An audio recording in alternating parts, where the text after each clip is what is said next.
Les amis, est-ce que vous aimeriez en savoir plus sur la grâce, la prédestination, le leadership, le couple, la productivité, la prière, la gestion des doutes ou même comment faire des disciples?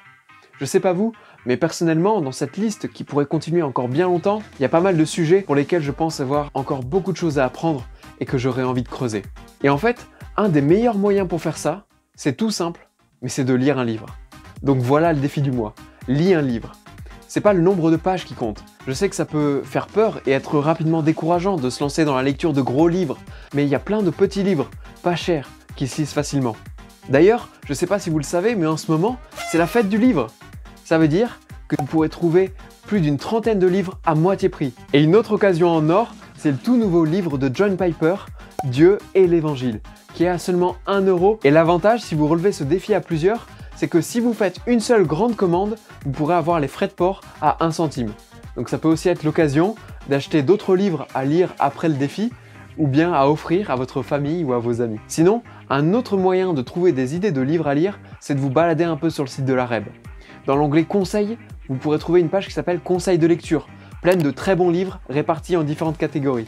Dans l'onglet Séries, vous pourrez retrouver la série Livre du mois, dans laquelle Jeanne vous présente en quelques paragraphes un nouveau livre tous les mois. D'ailleurs, je pense qu'on peut remercier Jeanne pour tout son travail et pour son bel exemple de lecture assidue. Et bien sûr, dans l'onglet Nos livres, vous pourrez retrouver les 3 livres dans lesquels la REB a été impliquée. Mais peut-être que, comme moi, vous avez déjà des piles de livres qui n'attendent que d'être lus ou d'être enfin terminés. Dans ce cas, votre défi, ça peut être simplement de finir un livre que vous avez commencé ou de commencer un livre qui prend la poussière dans votre chambre. Personnellement, je vais relever le défi en lisant Faire des disciples de la série des 9 Marks, qui est d'ailleurs une très chouette série de petits livres que je vous encourage à découvrir si jamais vous ne connaissez pas déjà. Je crois que lire de bons livres, en plus de la Bible, ça peut être un super moyen par lequel Dieu nous fait grandir et nous apprend des choses. Bien sûr, il faut se souvenir que ces livres ne sont pas la parole de Dieu, que les auteurs, parfois, eux aussi peuvent se tromper, et qu'au final, c'est la Bible qui doit faire autorité. Mais dans sa grâce, Dieu donne aussi de l'intelligence à tous ces auteurs pour qu'ils puissent nous aider à y voir plus clair sur beaucoup de sujets.